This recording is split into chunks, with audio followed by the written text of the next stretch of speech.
Hello good morning everyone. तो आज आप लोगों के सामने सेकंड चैप्टर का क्वेश्चन बैंक का ऑब्जेक्टिव सेशन लेके हाजिर हैं। तो चलिए देखते हैं एक एक करके सभी ऑब्जेक्टिव जो पिछले 5 वर्षों में 5-6 वर्षों में पूछा गया है उन सभी ऑब्जेक्टिव को। तो इसमें पहला क्वेश्चन दिया है, इसमें पहला क्वेश्चन दिया है निम्न में से किसका पुष्पासन खाया जाता है। ऑप्शन है शरीफा का, सेब का, नारंगी का, इनमें से सभी का। तो इसका आंसर क्या हो जाएगा? ऑप्शन है शरीफा, सेब, इनमें से सभी का। क्या हो जाएगा इसका ऑप्शन? इसका ऑप्शन क्या हो जाएगा? तो इसका ऑप्शन होगा सेब। क्या होगा इसका ऑप्शन? सेब। अब इसका आंसर सेब होगा। हम लोग शुरू से पढ़ते आ रहे हैं कि फल के बारे में। फल जो होता है वो कह सकते हैं 2 प्रकार का फल है, एक सत्य फल और एक असत्य फल। फल कितने प्रकार का? 2 प्रकार का फल, एक सत्य फल ट्रू फ्रूट और एक फॉल्स फ्रूट यानी असत्य फल। अगर यदि हम असत्य फल का बात करें तो असत्य फल किसको कहेंगे? वैसा फल जिसका विकास अंडाशय को छोड़कर पुष्प के अन्य भागों से होता है उसे असत्य फल कहते हैं। और जिसका विकास किससे होता है? अंडाशय से होता है जिसका विकास, उसे सत्य फल कहा जाता है। जिसका विकास अंडाशय से होता है उसे सत्य फल, जिसका है ना पुष्प का अन्य भागों से, जैसे कह सकते हैं थैलेमस यानी पुष्पासन से जिसका विकास होता है ना, कह सकते हैं कि उसका पुष्प के अन्य भागों से, है ना, पुष्प के अन्य भागों से, तो वो असत्य फल कहलाता है। तो सेब का विकास जो होता है वो थैलेमस से यानी पुष्पासन से होता है और सेब को असत्य फल के श्रेणी में भी रखा गया है ना। तो ये हो गया। तो यही पूछा गया है कि पुष्पासन से विकास किसका होता है? तो सेब का, है ना। उसके बाद नेक्स्ट क्वेश्चन है निम्न में कौन नर युग्मक से संयोजन कर भ्रूणकिया बनाता है ना। ऑप्शन है निफ्तकांड, एंटीपोडल सेल, सहायक कोशिका, द्वितीयक केंद्रक। क्या हो जाएगा इसका ऑप्शन? इसका ऑप्शन होगा सहायक कोशिका। क्वेश्चन पढ़िए अच्छे से। निम्न में कौन नर युग्मक से संयोजन कर भ्रूणकिया बनाता है, मतलब इसमें क्या दिया है? हम लोग जानते हैं कि फर्स्ट मेल गैमेट किनके साथ मिलता है?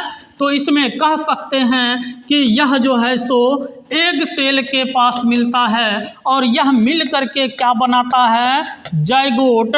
और यही जाइगोट आगे चल करके एम्ब्रियो बनता है। लेकिन इसमें जो प्रवेश करता है, लेकिन यह क्रिया जो होता है तो ये कैसे होता है? एक हम लोग जानते हैं कि यह एम्ब्रियो सेक है, इसमें सेल की संख्या 7 और न्यूक्लियस की संख्या 8। तो न्यूक्लियस की संख्या 8 कैसे? 1 2 3 4 5 6 7 8, है ना। तो इसमें हम लोग पढ़े हैं कि ये जो सेल है ना, ये दोनों न्यूक्लियस मिल करके बनाता है सेकेंडरी पोलर न्यूक्लियाई। क्या बनाता है? Secondary polar nuclei. इसको कहा जाता है, ये दोनों को साइनेर्गिड्स सेल यानी सहायक कोशिका, इसी को कहा जाता है क्या? सहायक कोशिका। क्या कहा जाता है? सहायक कोशिका। और ये हो गया अंड कोशिका। ये क्या हो गया? अंड कोशिका।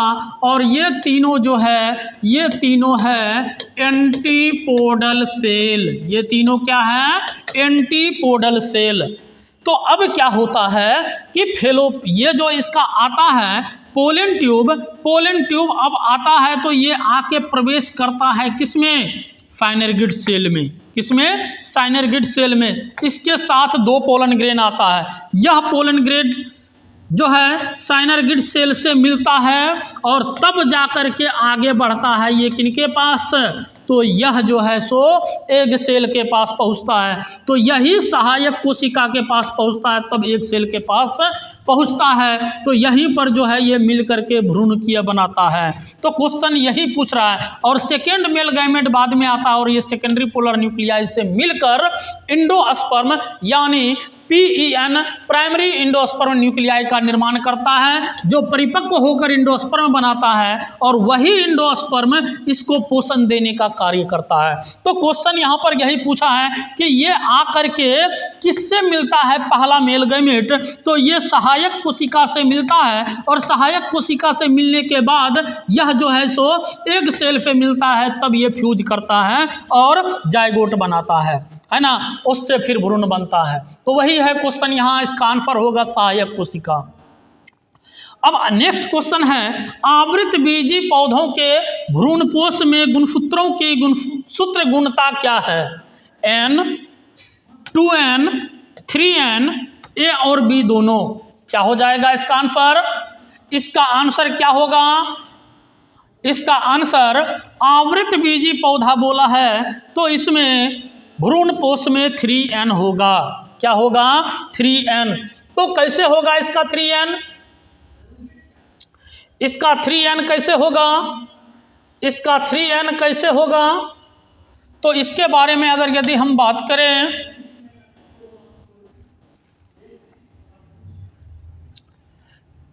है ना, इसका 3N का अगर यदि हम बात करें तो ये कैसे है? अब इसमें क्या होता है कि इस तरह से एक एम्ब्रियो सेक है, इस एम्ब्रियो सेक में यहाँ पर अभी हम लोग तुरंत देखें कि 3 सेल नीचे, 3 सेल ऊपर, 6 सेल एक, बीच में 7 सेल, इसी में 2 न्यूक्लियस है। अब यही न्यूक्लियस को कहा जाता है सेकेंडरी पोलर न्यूक्लियाई। क्या कहा जाता है? Secondary polar nuclei. अब इस सेकेंडरी पोलर न्यूक्लियाई से कौन मिलता है? Second male gamete. Second male gamete तो ये है 2N, N plus N, N plus N बराबर क्या? 2N, और यहाँ पर ये हो गया एक N, 2N और एक N इक्वल टू 3N। तो आवृत बीजी जो होगा वो क्या होगा? तो यह हो जाएगा 3N। क्या होगा? 3N। नेक्स्ट क्वेश्चन है, वायु परागन किसमें नहीं होता है? वायु परागन किसमें नहीं होता है? ऑप्शन है घास में, मक्का में, गेहूं में, सेल्विया में। क्या हो जाएगा आंसर इसका? इसका आंसर क्या हो जाएगा? पूछा हुआ क्वेश्चन है 2020 में, तो इसका आंसर होगा सेल्विया, है ना। हम लोग जानते हैं फसल जो जनरली होता है उसमें वायु परागन का ही क्रिया होता है ना। मक्का गेहूं इस सब में तो होता है, घास में भी होता है, तो सेल्विया में वायु परागन नहीं होता है। उसके बाद है नेक्स्ट क्वेश्चन, बीज चोल खाया जाता है।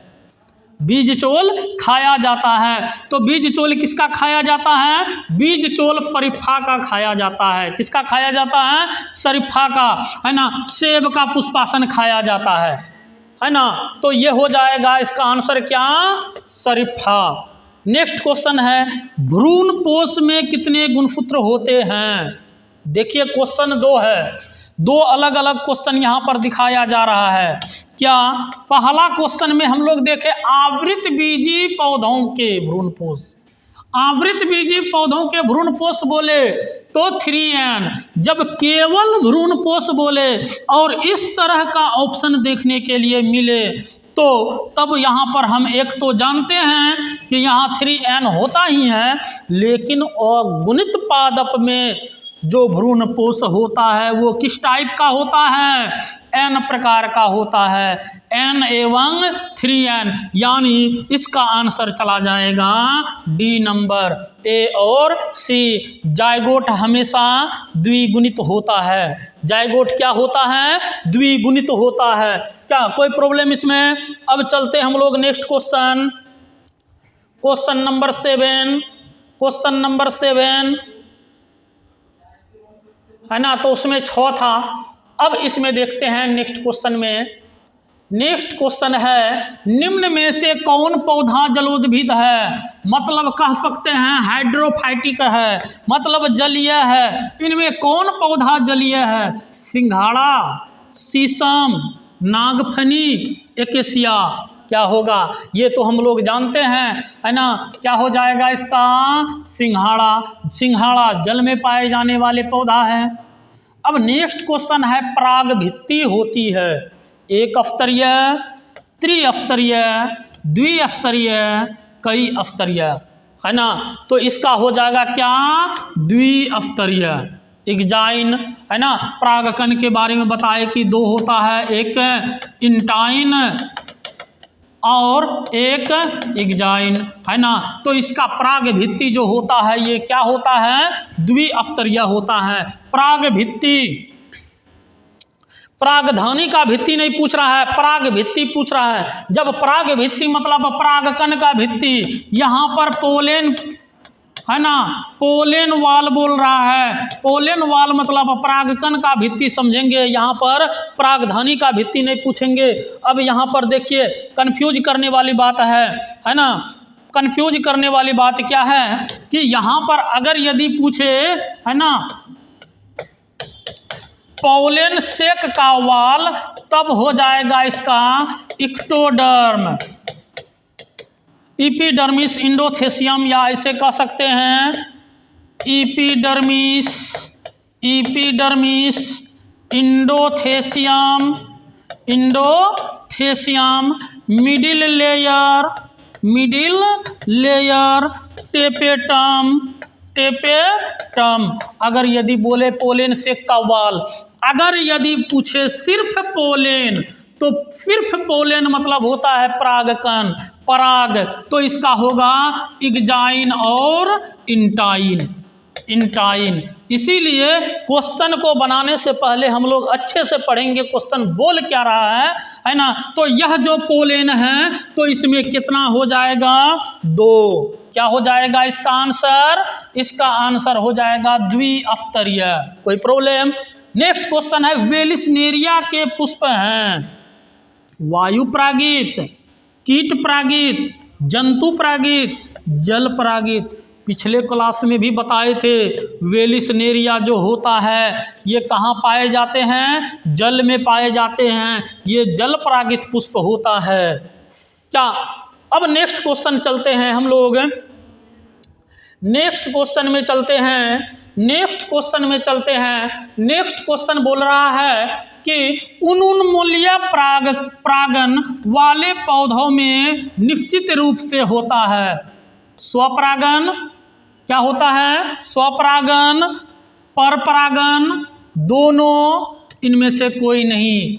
याद कीजिए, आप लोगों को बताए थे क्लिस्टोगेमस फ्लावर के बारे में। किसके बारे में? क्लिस्टोगेमस फ्लावर के बारे में। Cleistogamous flower, cleistogamous flower, cleistogamous flower, है ना। एक होता है कोस्मोगेमस फ्लावर, एक होता है कोस्मोगेमस फ्लावर। हम लोग जो जनरली फ्लावर को जानते हैं वो कोस्मोगेमस प्रकार का होता है, जो खिलने के बाद अपना जनन अंग को वातावरण में एक्सपोज कर देता है, उसको कहते हैं कोस्मोगेमस फ्लावर। जो खिलने के बाद वातावरण में एक्सपोज करता है अपना जनन अंगों को, उसको कहते हैं कोस्मोगेमस। जैसे अड़हुल, गेंदा, गुलाब, ये सब जो है, चाइना रोज, ये कोस्मोगेमस होता है। लेकिन क्लिस्टोगेमस का अगर यदि हम बात करते हैं तो क्लिस्टोगेमस फ्लावर जो होता है ये खिलने के बाद अपने जनन अंग को वातावरण में एक्सपोज नहीं करते हैं।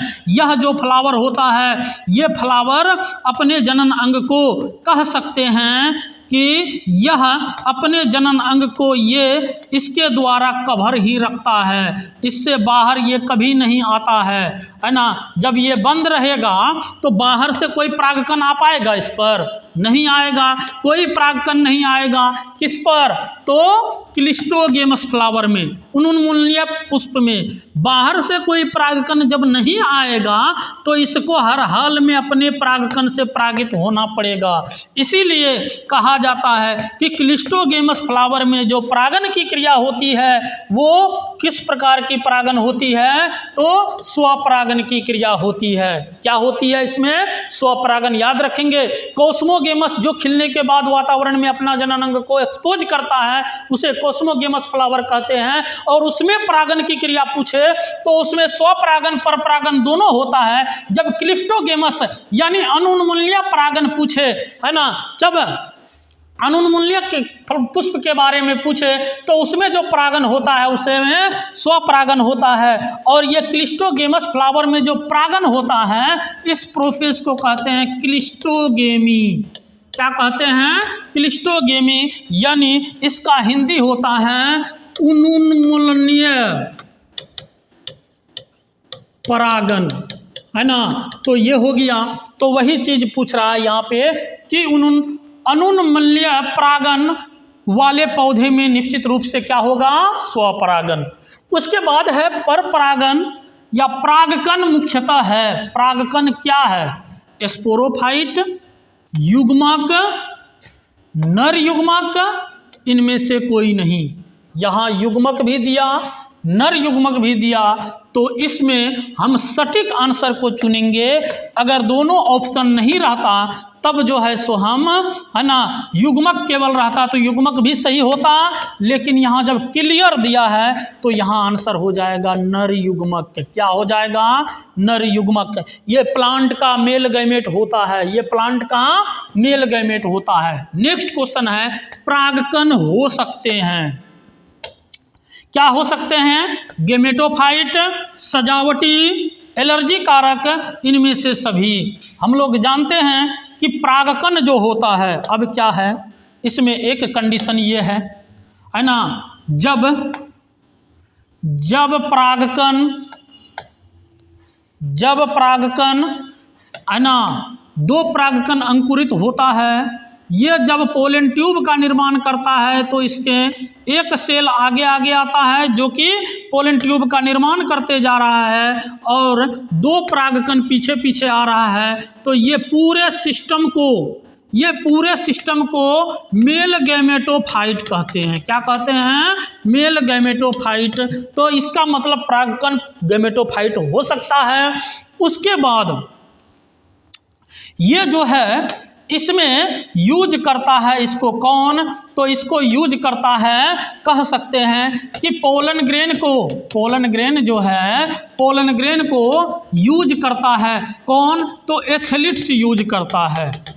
खिलाड़ी अपने स्टेमिना को बढ़ाने के लिए, एनर्जी पाने के लिए इसका यूज करते हैं, है ना, दवाई के रूप में इसका यूज करते हैं, पोलन टेबलेट के रूप में, है ना, ताकि उसे अधिक से अधिक मात्रा में एनर्जी प्रोवाइड करते रहे, ये है ना, एनर्जी मिलते रहे एथलीट्स को। उसके बाद पोलन ग्रेन को सजावटी के रूप में भी, डेकोरेशन में भी इसका यूज किया जाता है। इसका मतलब इसका जो आंसर जाएगा कि परागकण हो सकता है, गैमेटोफाइट तो है ही, सजावटी है ही, एलर्जी कारक है ही, है ना, इनमें सभी, है ना। तो ये यहाँ पर एलर्जी कारक, अब किसी को दम्मा, अस्थमा ये सब प्रॉब्लम होती है तो वो अगर यदि, है ना, फसल जब लगा होता है, जब उसमें परागकण स्फुटित होकर बाहर आ जाता है तो उस समय वो जाने के बाद उसे कई प्रकार की समस्याएं होती हैं, यानी ये एलर्जी कारक भी है। और इसमें हम कभी जो बताएं कि इसे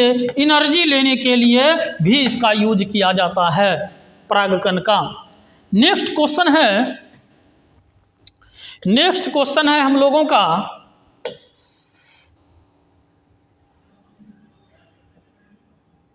गुरु बीजाणु मातृ कोशिका से क्या बनता है? मतलब कह सकते हैं कि मेगा स्पोर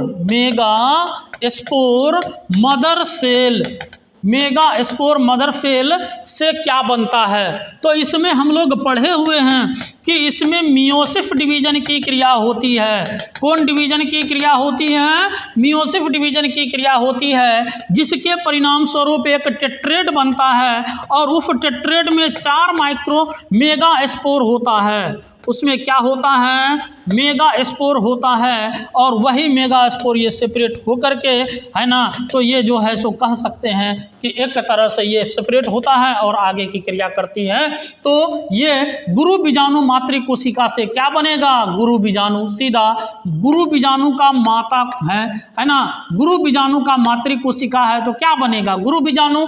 तो इससे बन जाएगा क्या? गुरु बीजाणु। क्या बनेगा? गुरु बीजाणु। नेक्स्ट क्वेश्चन है, पुष्पीय पौधों में नए युग्मक का निर्माण किसके विभाजन से होता है? किसके विभाजन से होता है ना? इसमें 2 ऑप्शन है। यहाँ पर जो इसका ऑप्शन दिया हुआ है ना, गुरु बीजाणुधानी, मतलब जिसमें ये कोशिका उपस्थित होता है उसे गुरु बीजाणुधानी कहते हैं, और इससे जो इसका निर्माण होता है गुरु बीजाणुधानी के, एक बार इसको और देख लीजिए, गुरु बीजाणुधानी में क्या होता है? ये हो गया क्या? गुरु बीजाणुधानी। क्या हो गया? गुरु बीजाणुधानी। और गुरु बीजाणुधानी में क्या है? गुरु बीजाणु मातृ कोशिका, है ना। और गुरु बीजाणु मातृ कोशिका में अर्धसूत्री विभाजन के परिणाम स्वरूप बनता है क्या? गुरु बीजाणु, है ना। लघु बीजाणु मतलब हो गया, लघु बीजाणु आगे विकसित होकर परागकण बनाता है। क्या बनाता है? परागकण। और चैलेजा, चैलेजा होता है क्या? वास्तव में अगर हम चैलेजा का बात करें, अगर हम चैलेजा का बात करें, चैलेजा मतलब होता है निभाग। ये जो एक ओव्यूल है, मान के चलो कि यह क्या है? एक ओव्यूल है। तो ओव्यूल में इस तरह का स्ट्रक्चर होता है, इसमें एम्ब्रियो सेक होता है, यहाँ पर एग सेल होता है, यहाँ एंटीपोडल सेल होता है। तो जिस साइड एंटीपोडल सेल होता है, ये क्या है? Antipodal cell. तो जिस साइड एंटीपोडल सेल होता है उसके ऊपरी हिस्सा को ओव्यूल का क्या कहलाता है? चैलेजा। क्या कहलाता है? चैलेजा। तो इस साइड, इसका अपोजिट साइड में प्रेजेंट होता है माइक्रोपाइल। पढ़ाए हुए हैं माइक्रोपाइल। और इसके ऊपर जो ये लेयर है, इसका जो कवर है, इसे कहा जाता है इंटीग्यूमेंट। क्या कहते हैं? इंटीग्यूमेंट। और इसका नाम है प्लासेंटाइलम। इसका नाम है हाइलम। तो इस तरह से हम लोग देखें, और ये एंटीपोडल सेल, ये दोनों हो गया साइनेर्गिड सेल, सहायक कोशिका, है ना, पढ़ाए हुए हैं। उसके बाद बीज वाला एग सेल, यहाँ 2 न्यूक्लियस होता है जिसे सेकेंडरी पोलर न्यूक्लियाई कहते हैं, है ना। तो ये वाला भाग को कहा जाता है क्या? इसी भाग को कहा जाता है क्या? चैलेजा। क्या कहा जाता है? चैलेजा। कोई प्रॉब्लम इसमें? चलिए नेक्स्ट क्वेश्चन में चलते हैं हम लोग। उसके बाद है, पुष्पीय पौधों में नए युग्मक का निर्माण किसके विभाजन से होता है? 2022 में पूछा हुआ है, पुष्पीय पौधों में नए युग्मक का निर्माण किसके विभाजन से होता है ना। कायिक कोशिका, जनन कोशिका, लघु बीजाणु मातृ कोशिका। तो क्या हो जाएगा? क्या हो जाएगा इसका आंसर? बताइए चारों का। पुष्पीय पौधे में नए बीजाणु का निर्माण किसके द्वारा होता है? क्या हो जाएगा? जनन कोशिका। क्या होगा? जनन कोशिका, है ना। अब एक है कायिक कोशिका। कायिक मतलब होता है कायिक कोशिका। कायिक कोशिका कहे तो सोमेटिक सेल यानी बॉडी का सेल। लघु बीजाणु का मतलब ही होता है पादप का नर युग्मक, है ना। लघु बीजाणु मातृ कोशिका, इसका मतलब होता है जिससे लघु बीजाणु का निर्माण होता है। जनन कोशिका से ही किसका निर्माण होता है? युग्मक का, है ना। तो ये रहा हम लोगों का, ये रहा हम लोगों का सेकेंड चैप्टर का टोटल ऑब्जेक्टिव जो पिछले 5-7 साल में पूछा गया है। अब हम लोग नेक्स्ट क्लास में थर्ड चैप्टर का ऑब्जेक्टिव के साथ आएंगे। आज का क्लास यहीं तक। जय हिंद।